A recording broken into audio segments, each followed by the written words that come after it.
Bonjour à tous, c'est l'heure de Digital, votre nouveau magazine 100% innovation et haute technologie.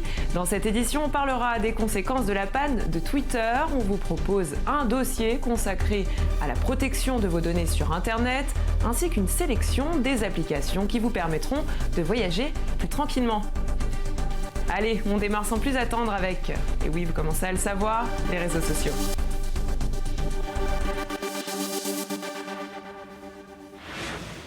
Le 19 janvier dernier, la plateforme Twitter a connu la plus longue panne de son histoire. Retour sur une avarie 2.0 avec Virginie Belleix.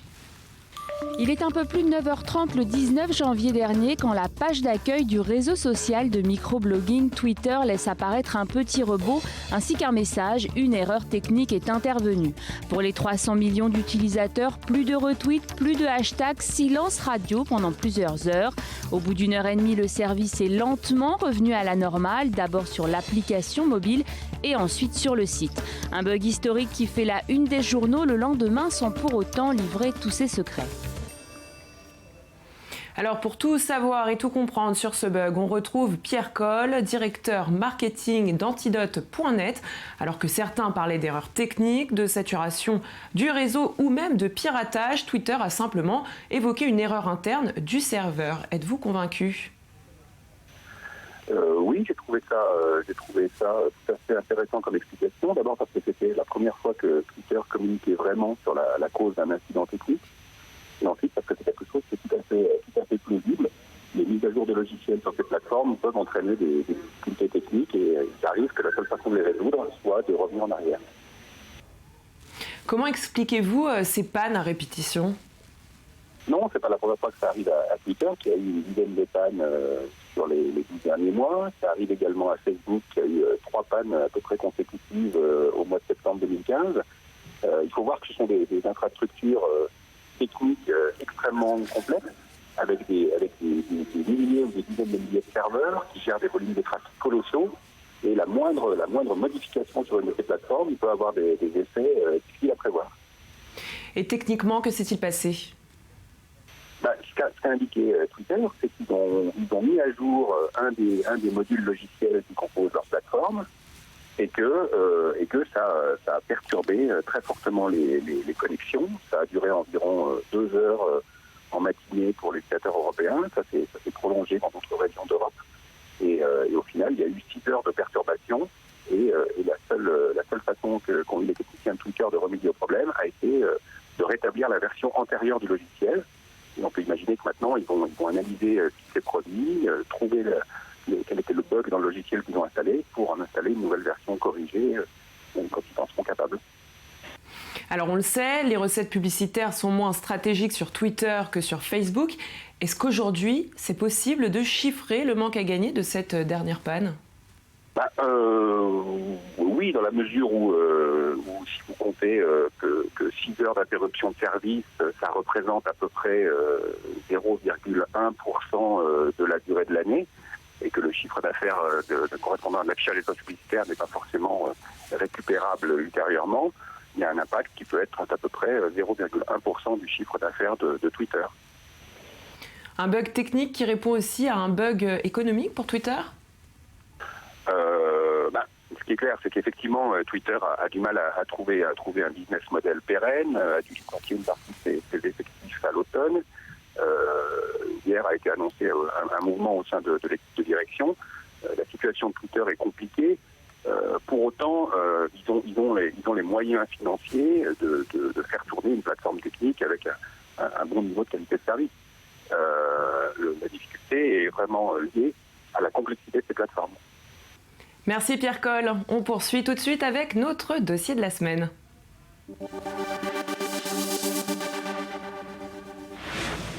Le 28 janvier, c'est la journée mondiale de la protection des données sur Internet. Digital a décidé de se pencher sur ce dossier complexe et délicat, il faut le dire. Peut-on surfer sur Internet en toute discrétion et en toute sécurité ? Les réseaux sociaux nous pistent-ils ? C'est le dossier de la semaine et on commence avec la loi sur la République numérique, un sujet de Virginie Belleix. Le 23 janvier dernier, les premiers débats portant sur le projet de loi pour une république numérique auprès de la Commission des lois de l'Assemblée nationale ont laissé transparaître les premières crispations, des débats que pressentait le Premier ministre Manuel Valls en septembre dernier. C'est en effet une loi de progrès. De progrès économique d'abord, car elle encourage la circulation des connaissances et des données. Elle porte plus particulièrement cette révolution, n'est pas toujours facile à gérer, mais cette révolution de la transparence. Toutes les données publiques seront désormais mises à disposition. C'est une grande avancée qui en amènera d'autres, mais qui amènera bien sûr aussi des débats. Open data, réutilisation des données privées, couverture réseau ou même paiement par SMS, la mort numérique ou encore le cyberharcèlement, la loi pour une république numérique se veut large, trop large pour certains. Les détracteurs du projet de loi lui reprochent d'ouvrir les vannes de la réutilisation de certaines données personnelles, tout en essayant de l'autre côté de conserver un régime très protecteur. Parmi les contradictions du texte, d'un côté on permet notamment à l'INSEE, l'Institut national de la statistique des études économiques, d'accéder aux bases de données de certaines entreprises privées et dans le même temps, l'idée est de protéger le secret des correspondances privées. De plus, selon certains députés de l'opposition, la loi pour une république numérique pourrait entrer en conflit avec les lois européennes actuellement en préparation sur le sujet. Bref, vous l'aurez compris, pour ce projet de loi qui se veut l'un des textes phares du quinquennat, ça s'annonce compliqué. Et avec nous, pour nous apporter plus de détails, j'ai le plaisir d'accueillir sur ce plateau Joël Bloch. Bonjour. Bonjour Virginie. Alors, je ne vous présente plus, vous êtes notre expert high-tech et aujourd'hui, vous allez répondre à mes questions d'ailleurs. La première est à savoir, est-ce qu'on peut surfer sur Internet sans être pisté ? Alors franchement, c'est très difficile en fait.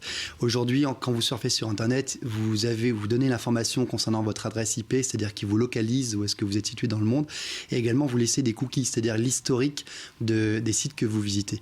Donc aujourd'hui, si vous voulez surfer de manière anonyme, il y a une solution, c'est d'utiliser ce qu'on appelle un VPN, c'est-à-dire c'est un système qui utilise un serveur tiers qui permet de ne pas être remarqué sur Internet. Alors il y a un seul bémol à ce système-là, c'est qu'en fait, ça ralentit votre connexion et donc ça ralentit votre surf sur Internet. Donc faut-il être patient pour être anonyme ? Alors cette problématique de la protection des données, on le sait, est aussi présente aux États-Unis. Alors après les révélations notamment d'Edward Snowden, est-ce que les États-Unis ont fait quelque chose pour faire bouger les choses ?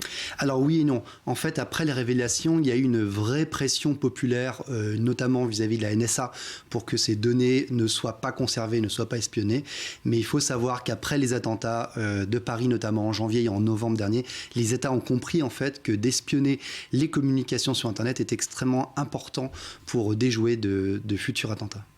Alors on l'a vu aussi, les réseaux sociaux se sont positionnés sur le marché très lucratif de la publicité. On le sait avec Facebook notamment. Alors est-ce qu'aujourd'hui on peut avoir une vie plutôt tranquille sur ces réseaux sociaux ou pas du tout ? Alors oui, bien sûr, on peut avoir une vie tout à fait tranquille. Ça dépend de ce que vous allez publier sur les réseaux sociaux. Maintenant, ce qu'il faut savoir, c'est concernant la publicité notamment et Facebook en particulier, c'est qu'en fait, Facebook conserve l'information des amis que vous avez, des pages ou des commentaires que vous allez aimer, et ils ont développé un algorithme qui va leur permettre de pousser une publicité extrêmement ciblée en fonction de vos actions, de vos comportements sur votre page avec vos réseaux d'amis. Et est-ce que c'est légal de faire ça ? Bien sûr, c'est légal puisque vous acceptez les conditions générales de Facebook lorsque vous inscrivez, lorsque vous êtes sur Facebook. Oui, en général, on ne les lit pas. On coche « j'accepte » et on s'inscrit. Exactement. Donc à nous de faire très très attention pour éviter ce type de publicité et à ce qu'on nous vole nos données. Alors mise en ligne en septembre dernier, comment le projet de la loi pour une république numérique qui a été présenté par Axel Lemaire et une loi sur le renseignement peut-il protéger les internautes français ? Alors d'abord, dans la forme, c'est complètement inédit parce que pour la première fois, il y a les internautes qui ont pu participer à l'élaboration de la loi. Donc ça, c'est quelque chose de nouveau. La deuxième chose, c'est que parmi les points importants, c'est la portabilité de données. C'est quelque chose qui existe dans les opérateurs téléphoniques. Vous savez, vous pouvez garder votre numéro de téléphone et aller dans un autre opérateur. Et bien là, en fait, ils souhaitent faire la même chose. Donc imaginez que vous êtes sur Facebook, vous voulez conserver vos données, vous voulez à un moment donné ne plus les avoir sur Facebook, vous faites une requête et vous voulez les transférer sur Twitter. On ne sait pas comment les opérateurs Facebook ou Twitter vont permettre de transférer ces datas, mais en tout cas, ça fait partie du projet de loi. Et on est sûr de ça ? Ça va se faire ? On verra comment, de manière concrète, ça peut se faire, parce que c'est très concret, parce c'est que très c'est vrai difficile à que de imaginer. passer d'un concurrent à l'autre et puis finalement de donner gratuitement nos données à la concurrence, ça me semble un peu compliqué. Tout à fait. Et Joël, on va parler du droit à l'oubli pour les mineurs, les instructions des utilisateurs pour la gestion de leurs comptes après leur mort. Alors, c'est des questions qu'on se pose souvent. On en est où dans le développement de ces deux fonctions? Alors le droit à l'oubli, comme vous venez d'en parler, c'est quelque chose qui a été mis en place, ce qui va permettre sur une simple requête qu'un compte soit supprimé, que toutes les datas soient supprimées. Ça, c'est quelque chose qui est arrivé notamment après les vagues de suicides qu'il y a eu chez les adolescents en France, où cette fonction-là a été mise en place pour éviter ce genre de débordement. Et la deuxième élément, un peu moins drôle, c'est la mort numérique. En fait, en gros, on fait quoi une fois qu'on est mort? Et donc maintenant, avec cette loi-là, ça va obliger les opérateurs à vous poser les questions de savoir ce que vous voulez faire de votre compte une fois que vous êtes mort. Est-ce que vous voulez que ce compte soit supprimé immédiatement ou est-ce que vous voulez que ces données soient conservées?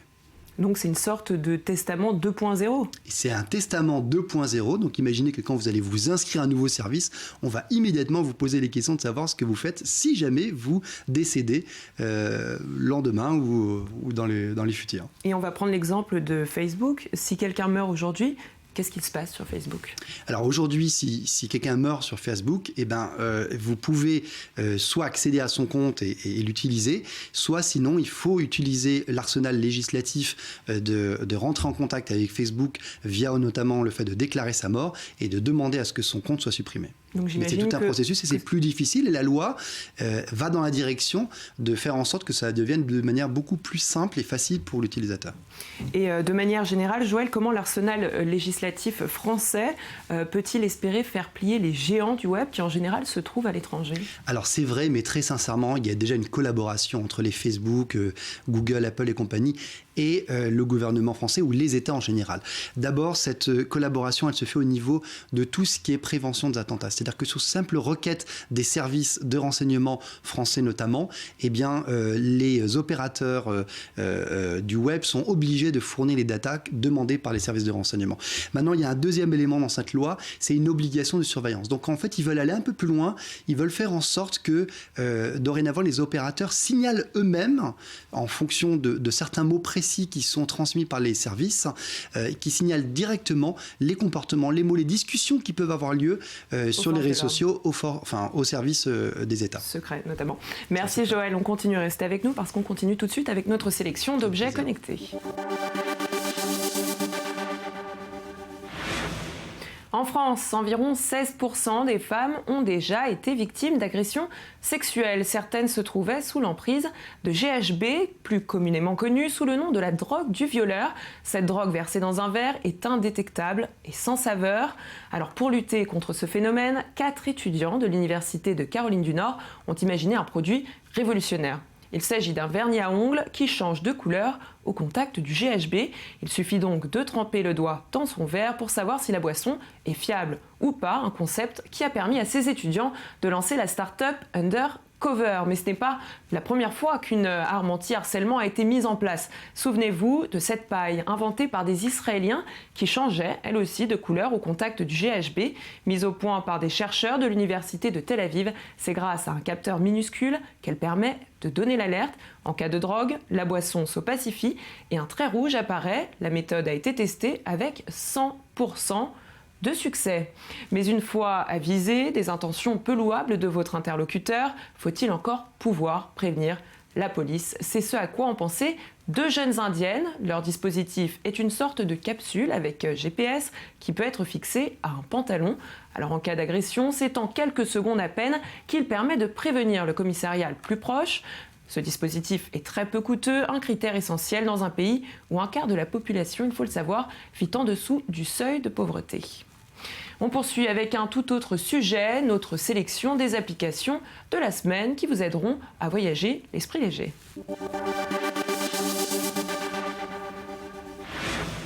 Tous les ans, c'est la même chose entre ce que l'on oublie de mettre dans la valise et les surprises toujours agréables. Passer des vacances sans pépin, c'est devenu un parcours du combattant. Alors cette année, c'est décidé, vous laisserez votre téléphone s'occuper de tout et même de vos économies. Avec la communauté internationale Couchsurfing, vous pourrez trouver où loger gratuitement. Alors pour ce faire, il vous suffit de télécharger l'application.